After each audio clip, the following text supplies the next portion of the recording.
no entendemos los tiempos de Dios, pero también no hemos entendido la fiesta del Señor, en el cual el Nuevo Testamento dice que son sombras proféticas de cosas por venir. Las profecías en las fiestas del Señor, presentado por Michael Root. Shalom, este es Michael Root y les hablo de los jardines de Ofel en el monte Moriah en la ciudad de Jerusalén. En el invierno del año 1997 me encerré en una cabaña en los bosques del norte de Wisconsin. Durante varios meses estuve sentado día y noche con los pies en un saco de dormir, una lámpara de lectura sobre mi hombro izquierdo y las escrituras en mi mano. Tenía suficiente arroz y frijoles como para que me durasen hasta la primavera y lo único que necesitaba era entender las instrucciones de mi Creador y cómo debía servirle. Ni la luz del día ni la oscuridad afectaban mi horario. No tenía a dónde ir, a nadie a quien ver y a nadie con quien hablar. Cuando se me cansaban los ojos dormía y cuando me despertaba continuaba leyendo. Durante el segundo mes de mi reclusión me desperté a mí mismo, me senté de golpe y un porrazo y grité: y él, el Mesías, confirmará el pacto con muchos por una semana. Y él, el Mesías, confirmará el pacto con muchos por una semana.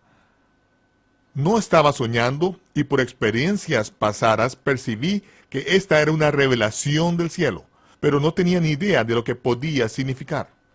Sabía, como es natural, que esta frase procedía del capítulo 9 de Daniel, pero me había criado con una interpretación completamente diferente de esta frase.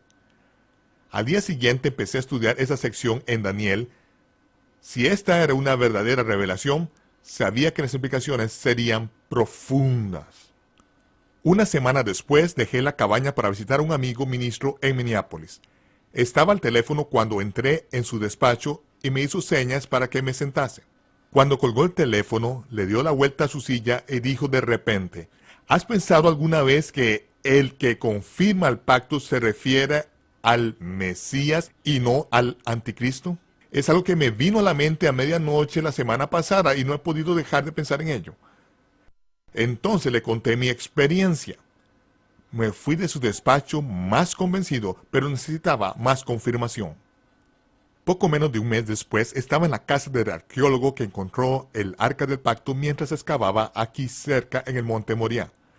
Era cerca de la 1 de la madrugada cuando me sentí forzado a compartir el incidente con él. Cuando lo hice, pegó un salto en su silla y gritó: ¡correcto! El Mesías es el que confirma el pacto. Una semana después estaba con un rabino mesiánico en Texas que confirmó que el texto hebreo y el contexto mismo ambos indican que el Mesías es quien confirma el pacto. Ahora, estaba listo para hacer pública la revelación. Te invitamos a que te unas a nosotros en estudios de televisión de Lester Sumrall, donde esta presentación multimedia sobre las profecías en la fiesta del Señor fue grabada por el Club de la Profecía. Esto es Profecía Bíblica 201. Y ahora, veremos el episodio número 23 de una serie de 26 partes sobre las profecías en la fiesta del Señor. No vendrá ese día sin que antes... Continúa el ángel diciendo: a la mitad de la semana, el príncipe hará cesar el sacrificio y la ofrenda, y por la muchedumbre de las abominaciones vendrá el desolador hasta la consumación. Esa es la razón por la que la frase "el pueblo del príncipe vendrá" se encuentra ahí, hablando de un nuevo, del príncipe que habrá de venir, porque a lo largo de todo el libro de Daniel habla de un príncipe malvado que vendrá, el rey de las tinieblas, el rey de la maldad. Vemos que en el libro de Daniel, él es quien causa la abominación de la desolación. Si existe alguna duda al respecto, vemos que en la fiesta de Purim, el Mesías mismo dice: cuando veáis la abominación de la desolación de la que habló el profeta Daniel, el que esté en Jerusalén salga de inmediato. Si estás en el campo, no regreses a buscar un saco de dormir. Si estás en el terrado de la casa, no regreses a casa a buscar un abrigo. Sal corriendo de Jerusalén, y más te vale orar para que no caiga en un día de Shabbat. Porque no conseguirás un taxi ni un autobús. Es difícil ir a un lado en el día del sábado porque todo está cerrado en la tierra de Israel. Esperemos que no suceda en invierno, porque si no tienes tiempo de buscar un abrigo y un saco de dormir, te vas a congelar. Pero dijo que debíamos de salir de allí. Incluso aunque te congeles, márchate de allí. Y más te vale esperar, no estar embarazada o tener bebés pequeños a los que estés dando del pecho en esos días, porque entonces llegarán las grandes tribulaciones, como jamás se han visto desde el principio ni nunca sucederán, y a menos que esos días sean acortados, ninguna carne se salvará. El hombre se va a colocar a sí mismo al borde de la destrucción, y comenzará en ese momento mismo, a la mitad de la semana, entre el 2 al 10 de Tishri, junto a mediados de esa semana de la abominación de la desolación de la que habló el profeta Daniel, tendrá lugar. Esto es algo sumamente grave, y dice, pero por amor a los escogidos esos días serán cortados. Veremos de qué modo serán cortados esos días y cuándo lo serán, porque todo esto tiene que ver con el cumplimiento de las fiestas del Señor. De modo que la abominación de la desolación de la que habló el profeta Daniel sucede a mediados de la semana. Eso es lo que sucede exactamente 3 años y medio después de que él, el Mesías, confirme el pacto con su pueblo. 3 años y medio después llegamos al 70 jubileo, y ahora vamos a ver de qué modo encajan todas estas cosas. Es a mediados de la semana de lo que habla el apóstol Pablo, escribiendo a los creyentes en Tesalónica, que estaban pasando por una gran tribulación en esos momentos, pero por mucho que les torturasen, por grave que fuese la persecución, no doblaron las rodillas excepto ante el Señor mismo. Sus vidas y su manera de vivir fueron una gran inspiración para el resto de los creyentes, de modo que les escribió y se lo dijo: les escribo palabras de consuelo, y les dijo: es un acto de justicia de parte de Dios hacer pagar por la tribulación a aquellos que ahora os están atribulando. Vosotros que ahora sufrís tribulación, descansaréis, cuando el Señor Jesús sea revelado desde el cielo con sus poderosos ángeles, vengándose con llamas de fuego. Como dice la palabra, mía es la venganza, yo pagaré, dice el Señor. Él dijo que si le seguíamos, que debíamos tomar nuestra vara de la ejecución y seguirle. Me han odiado y van a matarme. A vosotros también os van a odiar y van a venir tras vosotros, pero sed de buen ánimo. Yo he vencido al mundo, aguantad un poco, vais a vencer, yo os daré la vara de hierro y un día gobernaréis conmigo. Esa es la promesa que él ha hecho. De modo que hay justicia de Dios cuando hace que paguen por la tribulación.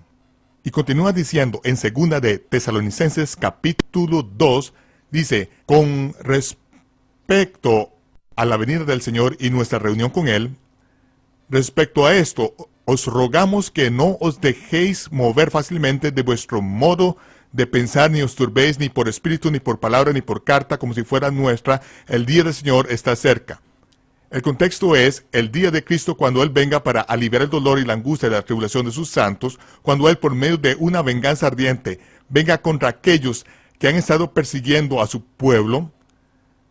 Respecto a ese día y la venida del Señor, no dejéis que nadie os engañe y os venga con mentiras, a fin de hacer creer que el día del Señor es eminente, está a mano. Es lo que dice la versión del Rey Jaime. A mano es ensteken, eminente, inmediata, muy cerca, algo que puede suceder en cualquier momento.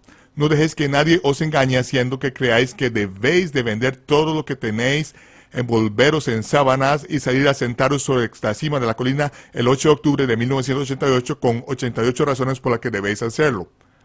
O convenceros con 93 razones de por qué debéis de envolveros en una sábana y sentaros sobre la cima de una colina en 1993, siempre que alguien me da una fecha pagana como el 8 de octubre de 1988, la tiro de inmediato a la basura, porque Dios no hace funcionar el universo según el calendario pagano.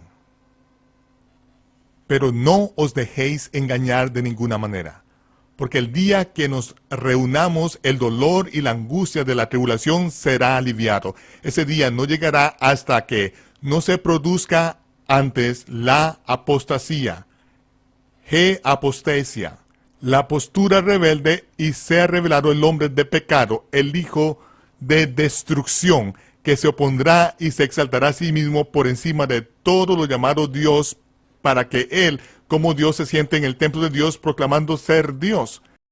Sucederá primero. No saldremos de esta hasta que el hombre de pecado sea apocalipto, revelado, descubierto de repente. Cuando sea descubierto, revelado, esa será la abominación de la desolación a mediados de la semana. Nadie irá a ninguna parte antes de que eso suceda. No habrá rapto antes de la tribulación. Así dice el Señor. No habrá rapto antes de la tribulación. Yo fui un falso profeta pagado. Me pagaba mi denominación. Me crié como un hombre que creía en el ultradispensacionalismo. Pero el Mesías jamás me dijo que pintase un cuadro en el que todo su pueblo sería adormecido pensando que seríamos raptados, que nos marcharíamos de aquí a mitad de una comida un domingo en el club después del culto de la iglesia. Nos dijo que muchos vendrían en su nombre, y lo que los hicieran en su nombre, dirían que su venida es suneiluno egedizo, tal y como dice en Lucas. Sunelauno egedizo significa eminentemente urgente, muy cercana, podría suceder en cualquier momento. Él dijo, no le sigáis. Vienen en mi nombre y dicen que mi venida es eminente, inmediata, cercana, que podría suceder en cualquier momento. A continuación sigue y nos habla de toda una serie de cosas que deben suceder primero, incluyendo la abominación de la desolación. Después de este suceso, dice, elevad la vista, porque vuestra redención está cerca. Vuestra redención es suneleuno egedizo. Es ahora inminentemente urgente y sucederá después de la abominación de la desolación. Así que esta noche estoy aquí para decirles esto, aunque sé que es difícil para muchos escucharlo. Me doy cuenta de que un día estaré ante el trono del Dios Todopoderoso. El juez estará sentado en él, me mirará y me dirá, ¿tú dijiste que yo dije qué? Así que rara vez digo, el Señor me lo ha dicho o así ha hablado el Señor. Porque sé que un día dirá, ¿tú dijiste que yo dije qué? Y tendré que responder ante Él. Yo acostumbraba a ser un falso profeta profesional pagado. Era un falso profeta denominacional. Pero me niego a seguir diciendo mentiras. No estoy dispuesto a poner una trampa ante mis hermanos y hermanas, de modo que crean que la vida va a continuar tranquilamente hasta que nos marchemos de aquí gracias a un rapto anterior a la tribulación, porque no va a suceder. No existe el rapto anterior a la tribulación. Así lo ha dicho el Señor. Por eso yo escribí el libro El Ministerio de la Iniquidad, los requisitos legales indispensables para el regreso del Mesías Jesucristo. Cuando el Señor me convenció de estas cosas, supe que tenía que abrir mi boca. Se me mandó de manera muy concreta acerca de esto. Hubo un largo tiempo de llanto y de ser consciente de que tan pronto como abriese la boca sobre esto, iba a perder todas mis amistades. Pero después de que todas las verificaciones llegasen al punto en que no podía permanecer sentado y no decir nada, escribí el libro, abrí mi boca y perdí a todas mis amistades. Pero desde entonces tengo mucho más amigos. Tengo mucho más amigos que se están enfrentando con la realidad, que no están viviendo un cuento de hadas, que desean caminar con el poder de Dios durante ese tiempo y ser luces en el mundo. No son personas que se quieren marchar de aquí. No son cobardes. No son personas que desean continuar viviendo la vida tal y como es, sino que son personas que quieren regresar a la fe una vez que fue proclamada a los santos. Es ahí donde estamos y es para los cuales el libro de Apocalipsis fue escrito. Y es lo que estamos abiertos.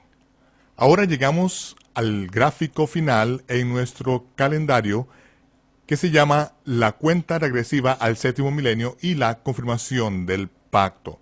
Subtitulado la Shevúa o Semana 70 de Daniel, la confirmación del pacto, anulación del pacto con la muerte, el antimesías revelado, la resurrección de los santos y el reino del Mesías en la tierra. Para empezar esto, iremos a la parte de debajo de este gráfico en particular para ver una profecía concreta que todos hemos vivido. Estoy convencido de que esta profecía ya sucedió en nuestra época. Tiene que ver con lo que sucedió el 13 de septiembre de 1993. En ese día, Yitzhak Rabin, Yasser Arafat y Bill Clinton, representando a las Naciones Unidas por medio de los Estados Unidos, se reunieron en el Jardín de las Rosas en Washington, D.C., estando presentes unos 3,000 testigos, firmaron el Acuerdo de Paz de Oslo. Como es natural, Oslo significa en hebreo la taza del inodoro, lo cual considero muy apropiado porque ese acuerdo está a punto de desaparecer al tirar de la cadena. El día en que se firmó el Acuerdo de Oslo, y ese es el día en que Israel participó en un pacto que quebrantó el pacto de Dios con Abraham. Isaías habla sobre un pacto con la muerte. En el capítulo 28 de Isaías dice: los dirigentes de Israel obrarían con maldad en contra del pacto. Recordarás que Dios hizo un pacto con Abraham y su descendencia, y que una porción de tierra desde el río Éufrates hasta el río Nilo les pertenecería, siendo dada por Dios mediante un pacto eterno. Pero además vemos que Isaías profetizó acerca de un tiempo en que Israel se convertiría en una nación en un día, y cuando sucedió, efectivamente así fueron, atacados 8 días después. Así que el derramamiento de sangre empezó el 8º día de la nueva vida de Israel. El 8º día es cuando se circuncida al hijo varón. Y al final de esa batalla, Israel recuperó más tierra de la que les había sido originalmente dada. En 1967 Israel fue atacada de nuevo.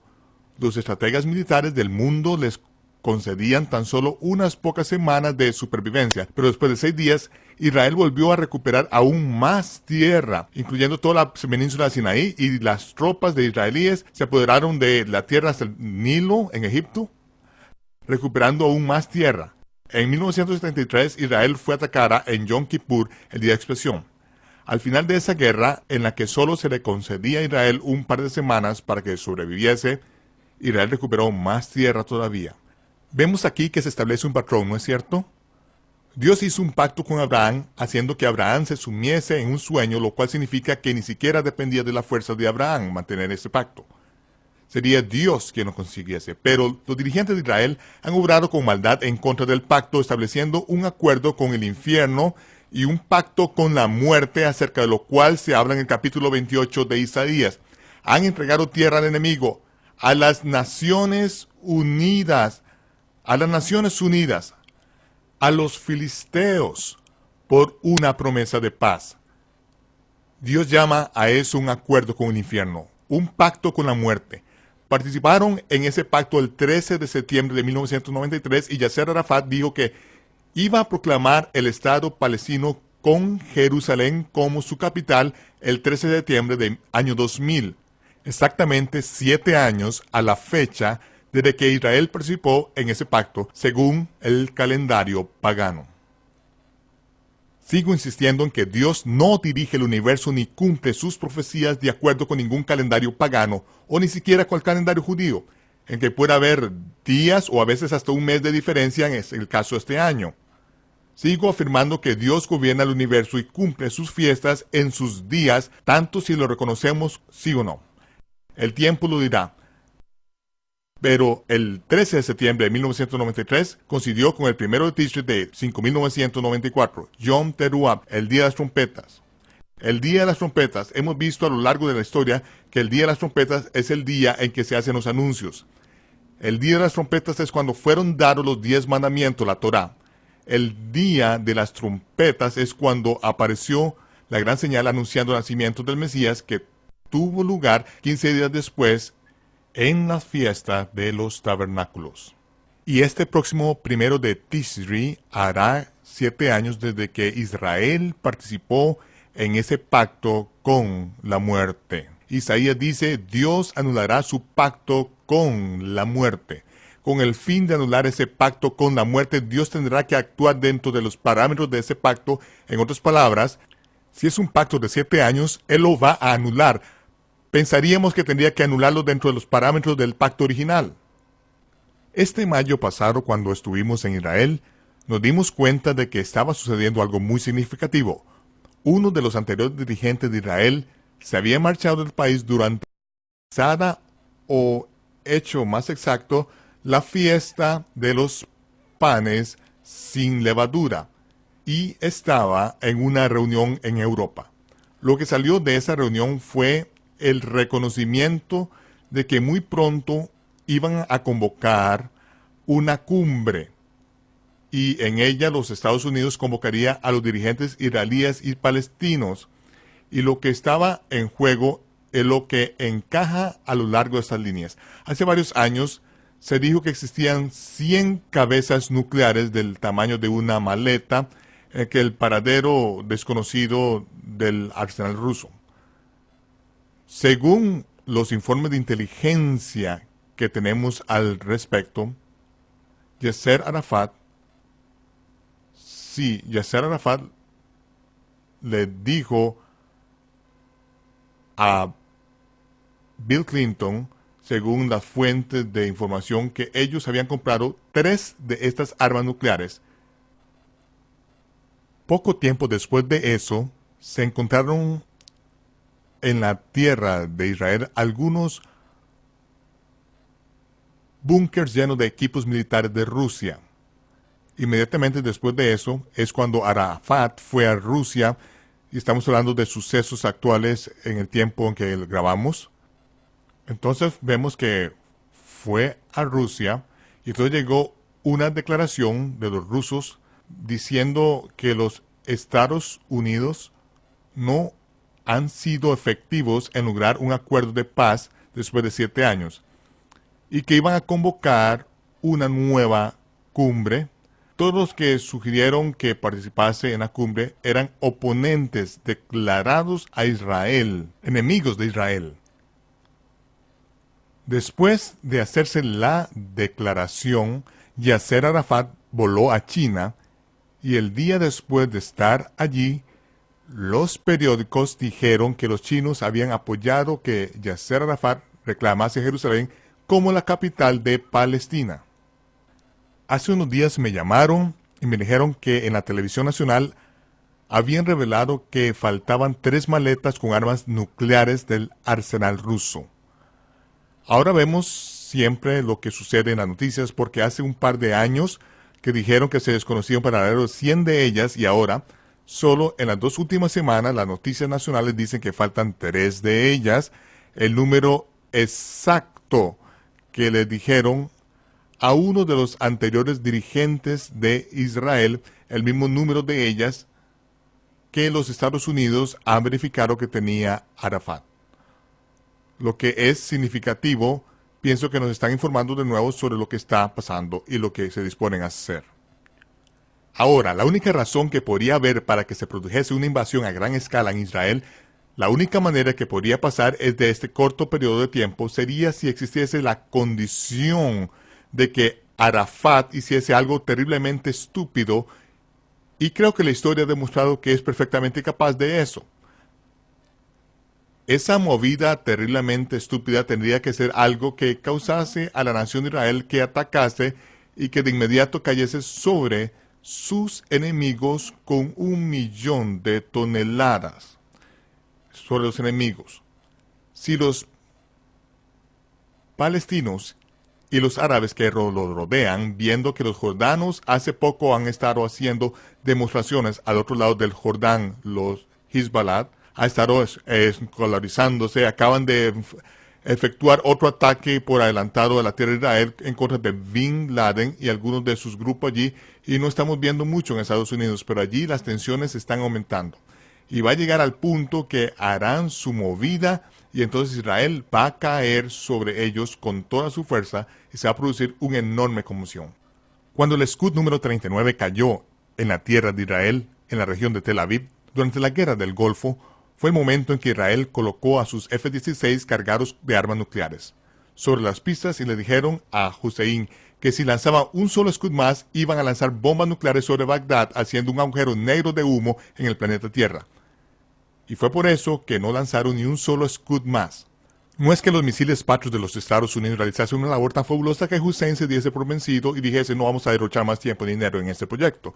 No, Israel dijo, os vamos a atacar con armas nucleares Y puesto que no existen más que 3 clases de cabezas nucleares que se han creado en el planeta Tierra, y las 3 fueron desarrolladas por los judíos, por Cohenim, sacerdotes de Israel, si esos tipos no se les tiene ocupados del servicio en el monte del templo, se meten en toda clase de cosas extrañas.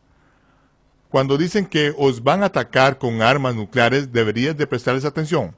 Y Joseín lo hizo. De modo que vimos que entonces todo se detuvo, congelando la acción allí mismo, porque sabían que Israel lo haría. Michael Root regresará en tan solo unos momentos. Desde que grabamos este seminario, Osama Bin Laden y su Al-Qaeda que le rodea golpearon a los Estados Unidos con un ataque terrorista muy destructivo. Las 2 montañas de acero hechas por el hombre acerca de lo cual habló el profeta Zacarías se vinieron abajo, desencadenando la maquinaria de guerra que ha colocado a los Estados Unidos en el guión del Armagedón en Oriente Medio. La conmoción acaba de empezar. Agárrate a tu asiento. Es posible que el cumplimiento de la fiesta del otoño del Señor estén a la vuelta de la esquina. Te invitamos a que te unas a nosotros la próxima vez para ver el episodio número 24 de esta serie de 26 partes sobre las profecías de la fiesta del Señor. Jerusalén, como una copa que hará temblar a todas las naciones. Este es Michael Root desde Jerusalén, deseándoles Shalom, paz. Y les veré cuando se despeje el humo.